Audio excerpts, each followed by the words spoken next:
एक हमें हैरत अंगेज चीज़ मिली है, एक फंक्शनल ऑटोमेटन। ये लीजिए, आ गया हमारा ऑटोमेटन। ये बहुत ही इम्पॉर्टेंट एक मशीन है, बहुत ही इम्पॉर्टेंट रोबोट है। और ये एक बहुत ही बुरी खबर है। इस चीज़ को देख के तो लग रहा है कि ये सिटी बहुत पहले ही ख़त्म हो चुकी है, या लोगों को मोटिवेट करें कि भगवान का सहारा ही सब कुछ है और हम उसी सहारे जा रहे हैं।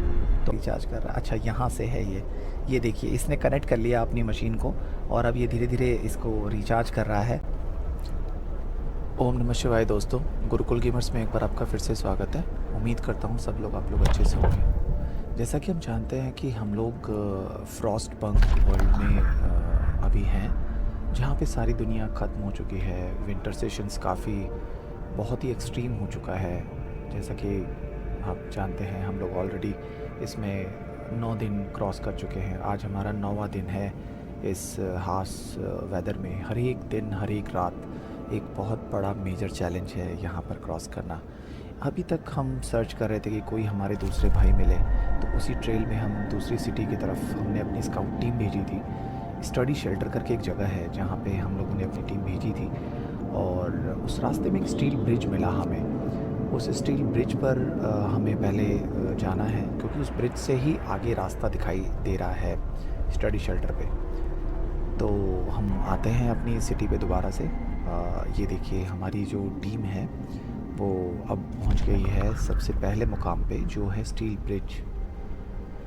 और यहाँ एक हमें हैरत अंगेज चीज़ मिली है, एक फंक्शनल ऑटोमेटन। आई थिंक आपने इसके बारे में कभी सुना हो। ये रोबोटिक्स होते थे बहुत पुराने टाइम में, इनको ऑटोमेटन बोला जाता था।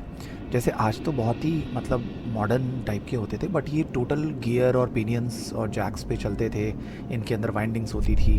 ये बहुत ही लेन काम के रोबोट्स होते थे। अब इन रोबोट्स को हमने अपनी टीम को बोला है कि आप हमें वापस भेज दीजिए, और ये बहुत ही मतलब बेहतर मशीन है। हमारी टीम ने उसको प्रोग्राम करके ऐसे सेट कर दिया है कि वो हमारी सिटी की तरफ चला आ रहा है। ठीक है, तो अभी ये ऑलमोस्ट 1 दिन लेगा हमारे यहाँ पहुँचने में, लेकिन हमने अब अपनी टीम को आगे स्टडी शेल्टर के लिए भेज दिया है, जहाँ हमें उम्मीद है कि हमें और भी लोगों को मिल पाएगा जो हमारे बिछड़े हुए लोग हैं। लेकिन ये एक बुरी खबर हमारे पास पहुँची है, क्योंकि वो ब्रिज बहुत ही मतलब ऐसा था जहाँ पे कोई नहीं मिला। सो एक कंटिन्यूसली होप का गिरना यहाँ पे जारी है, और डिसकंटेंट तो मैं भी नहीं कहूँगा, लेकिन हाँ, उम्मीद का कंटिन्यूसली गिरना जारी है। हम लोग कंटिन्यूसली अपने दोस्तों को, अपने लोगों को सांत्वना दे रहे हैं कि हाँ, जो हमारे बिछड़े लोग हैं वो ज़रूर मिलेंगे, लेकिन अभी क्या कर सकते हैं। और जैसा कि टेम्परेचर आप देख सकते हैं, फ़िलहाल -40 डिग्री पे पहुंच चुका है। और हमने रिसर्च करके हमने हर बिल्डिंग के अंदर एक हीटर इंस्टॉल किया है, जो इसी कोल की पावर से चलता है। तो आप देख सकते हैं 8 बजने वाले हैं, तो इसी वजह से हमने सारी बिल्डिंग, जो भी वर्किंग बिल्डिंग्स हैं, उनके हीटर्स ऑन कर दिए हैं। और जैसे ही सुबह हो तो लोग आएँ और आराम से उन हीटर में काम कर सकें, क्योंकि -40 डिग्री मतलब इतना ज़्यादा टेम्परेचर है कि अगर आपने गर्म पानी भी बाहर अगर इन्वायरमेंट में उछाला तो वो भी थोड़ी देर में ही बर्फ़ बन जाएगा। तो यहाँ तक हम लोग आ चुके हैं, और हमारी जो स्काउट टीम है वो भी बहुत जल्दी अब पहुँचने वाली है स्टडी शेल्टर के पास में। तो हम बस उम्मीद कर रहे हैं कि वो पहुँचे जल्दी। आज हमारा ऑलमोस्ट 10वां दिन चल रहा है, और ये एक हमारे पास एक प्रोटेस्ट आया है, और ये इनका जेन्युइन प्रोटेस्ट भी है। जो भी लोग बाहर सो रहे हैं उनके लिए हमें घर देना ज़रूरी है, और जो लोग टेंट में हैं उनके लिए भी ज़्यादा मुश्किल है रहना यहाँ पर। तो फ़िलहाल हम कोशिश कर रहे हैं कि हम सबको प्रॉपर हाउसिंग दे सकें। ये थोड़ा सा मुश्किल रीज़न होगा मेरे लिए, लेकिन समहाउ हम लोग कोशिश करते हैं सबको एक शेल्टर देने के लिए, क्योंकि अगर लोगों के पास एक प्रॉपर घर ना हो तो काम करके आने के बाद उनके लिए बड़ी मुसीबत हो जाती है कि वो रात कैसे गुजारेंगे। तो ये फ़ैसला थोड़ा मुश्किल है कि शेल्टर दें या प्रॉपर घर दें। तो अभी फ़िलहाल हमने प्रॉपर घर देने का ही फ़ैसला किया है। आगे बाकी भगवान की मर्ज़ी, यहाँ सब लोग मिलकर चलना चाहें, रहना चाहें तो हो सकता है। अब देखिए, हमारी स्काउट टीम भी पहुँच गई है उस सिटी के पास जहाँ पर ये एक वेदर स्टेशन करके एक जगह है। तो एक बार हम लोग यहाँ पहुँचे हैं, देखते हैं स्टीम कोर्स भी मिला है और कोल भी मिला है। ग्रेन फॉरकास्ट वेदर स्टेशन हमें रास्ते में मिला बेसिकली, लेकिन यहाँ पर हालात काफ़ी ख़राब हैं। यहाँ पर सिर्फ रिसोर्सेज तो मिले हमें, लेकिन कोई भी लोग नहीं मिले। तो फ़िलहाल आसार तो ठीक नहीं लग रहे, लेकिन चलिए हम विंटर होम की तरह चलते हैं। जो विंटर होम माना जाता है कि जैसे हमारा एक घर है वैसे ही एक विंटर होम है। वहाँ पर भी सेम ऐसे ही कोल पावर्ड एक कोर लगा हुआ है, जनरेटर है जो वहाँ के लोगों को पावर देता है। तो देखते हैं आगे। बाकी ये खबर यहाँ तक पहुँच चुकी है हमारे घर पे, तो ये थोड़ी मुसीबत है। अबंडन स्टेशन, तो ये एक अच्छा संकेत नहीं है, क्योंकि हमारे लोगों को अगर ये चीज़ पता चलती है तो ज़रूर है, नेचुरली है कि होप कंटिन्यूसली कम हो रही है। तो अभी तो हम बस यही चाहते हैं कि किसी तरीके से हम लोग होप को मेंटेन करें, और हम साथ ही साथ बंक टेंट भी बनाते जा रहे हैं। ये बेसिकली डबल डेकर टेंट्स होते हैं जो वेदर प्रूफ भी होते हैं और लोगों के लिए अच्छी मदद भी करते हैं। लीजिए हम विंटर होम पहुंच गए हैं, हमारी टीम विंटर होम पहुंच गई है। और ये एक बहुत ही बुरी खबर है। इस चीज़ को देख के तो लग रहा है कि ये सिटी बहुत पहले ही ख़त्म हो चुकी है। यहाँ पर भी सेम हमारी तरह ही देखिए कोर लगा हुआ है और इनके आसपास काफ़ी लोग रहते हैं। इसको देख के तो यही लगता है कि हम फ़िलहाल अकेले रह गए हैं, और हम अकेले हैं और हमारे को कोई साथ देने वाला भी नहीं है। तो ये एक बहुत ही बुरी खबर है, और बहुत तेज़ी से ये खबर यहाँ पर भी पहुँची है कि हम लोग अब अकेले रह गए हैं। ये चीज़ ठीक नहीं हुई है। आप देख सकते हैं कि लोगों में बातें स्टार्ट हो गई हैं, प्रोटेस्ट स्टार्ट हो गया है, लोग गैदर हो गए हैं और उनका कहीं हद तक जायज़ भी है, और उम्मीद काफ़ी तेज़ी से कम हो रही है। ये कोई ज़्यादा अच्छे संकेत नहीं है हमारी सिटी के लिए। विंटर होम हैज़ फॉलन, बिल्कुल सही बात है। ये खबर ऑलरेडी हमारे यहाँ तक पहुँच गई है, और हमारे लोग जो है वो लोग ये सोच रहे हैं कि लंदन से निकलना शायद उनका गलत फ़ैसला था, लेकिन मैं जानता हूँ और हमारे जैसे बहुत सारे लोग यही जानते हैं कि लंदन में रहते तो ये बहुत पहले ही लोग मारे जाते। चलिए, दो रास्ते हमारे पास हैं अभी फ़िलहाल। या तो हम स्ट्रिक्ट लॉज के ज़रिए लोगों को कंट्रोल करें, या लोगों को मोटिवेट करें कि भगवान का सहारा ही सब कुछ है और हम उसी सहारे जा रहे हैं। तो हम कोशिश करते हैं भगवान के सहारे चलने का, क्योंकि आज के इस वक्त में दुआएं ही सबसे बड़ा काम देंगी।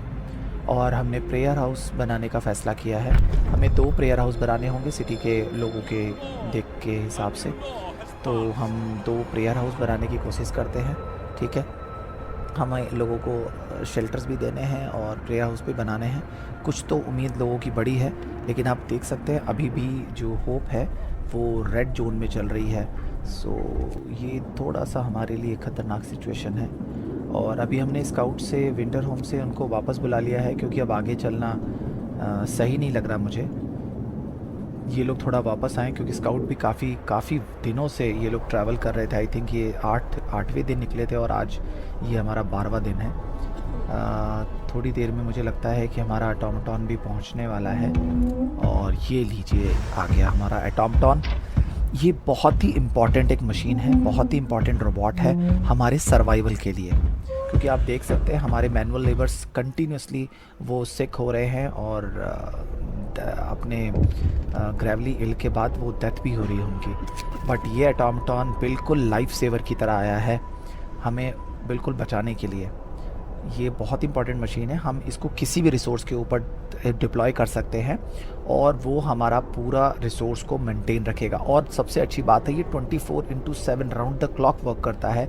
सिर्फ कुछ वक्त के लिए ये निकल के आएगा और जनरेटर से अपनी पावर को सर्च करेगा। आप देख सकते हैं कोल बिल्कुल ही 0 हो चुका है, और मेरा जो मेरा जनरेटर है बहुत ही तेज़ी से बंद हो रहा है। सो ये बहुत ही इम्पॉर्टेंट टाइम पर आया है, मतलब इतने इम्पॉर्टेंट टाइम पे हम कह सकते हैं कि इसने जस्ट लाइफ सेव की है। और जहाँ तक लोगों की बात आप देख सकते हो कि बहुत ही तेज़ी से होप गिरा, डिसकंटेंट बढ़ा, लेकिन एक ये उम्मीद की किरण की तरह ऑटोमेटन आया है। आप देखिए मैसेज आने लगा कि जनरेटर हमारा बंद हो रहा है। हमें जल्दी से कोल के ऊपर डिप्लॉय करना होगा कि ये इमिडिएटली कोल को स्टार्ट करे एक्सट्रैक्ट करना, और उसके बाद फिर हम इमिडिएटली जनरेटर को स्पीड अप देंगे। लेकिन आप देख सकते हैं ये ऑटोमेटन बहुत ही मतलब पावरफुल है। थोड़ा इसका क्लोज़र लुक देखते हैं ये ऑटोमेटन कैसा लगता है चलते और जाके वहाँ डिप्लॉय होते हुए। तो एक बार ये देखते हैं कैसे आया है यहाँ पे। ये यहाँ पर पहुँच गया हमारी सिटी के। अच्छा, ये सारी स्ट्रीट्स को यूज़ करता है चलने के लिए बेसिकली, क्योंकि ऑब्वियस है आइस में चलना तो किसी के लिए भी मुश्किल काम है। सो अपनी रिसोर्सेज को बचाए रखने के लिए वो कोशिश करता है कि जहाँ जहाँ स्ट्रीट बनी हो वो उसी रास्ते से जाए।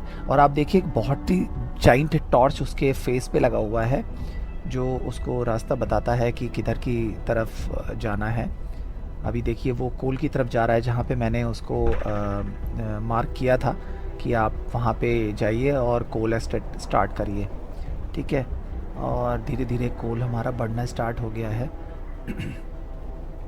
क्योंकि ये ऑटोमेटन मशीन जो है ये 24/7 चलती है। सो सबसे बड़ा लाइफ सेवर यही है, क्योंकि मेरे जो मैनुअल लेबर्स हैं वो दिन में काम करते हैं, बट रात के वक्त कोल सप्लाई ना होने की वजह से कंटिन्यूसली जो मेरा सरप्लस कोल था वो डिग्रेड होता जा रहा था। तो मुझे लगता है ये स्टोरी आपको बहुत पसंद आ रही होगी। अगर आपने यहाँ तक वीडियो को देखा है तो प्लीज़ लाइक करके शेयर करिएगा। इस वर्ल्ड में ट्रैवल करना ही एक बहुत बड़ा चैलेंज है और हम यहाँ चैलेंज को एक्सेप्ट कर रहे हैं, तो प्लीज़ आपका अप्रिसिएशन ज़रूर चाहिए और आप मेरे साथ बने रहिएगा इसके अंदर। ये बहुत ही अच्छी स्टोरी है। हम लोग आज 11वां दिन क्रॉस कर चुके हैं और अभी फ़िलहाल ये मशीन देखिए एक और पॉपअप आया है। ये देखिए जनरेटर को पहले ऑन कर लेते हैं, बेटर है बिकॉज़ रात और ऑलरेडी हो चुकी है, तो जनरेटर को ऑन कर लेना ठीक रहेगा। और ये देखेंगे हमारा ऑटोमेटन है जो मैं आपको बता रहा था कि ये अपने आप को चार्ज करता है। तो देखिए ये एक प्रोसेस आपको अच्छा लगेगा कि ये कैसे चार्ज करता है अपने आप को।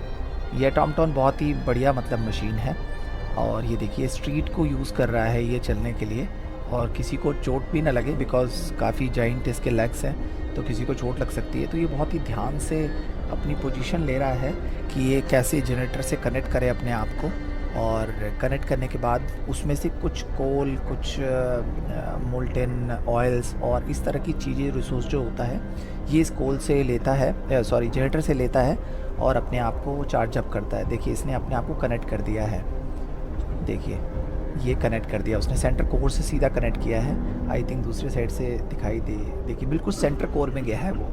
तो मशीन बहुत ही मतलब अमेजिंग मशीन है।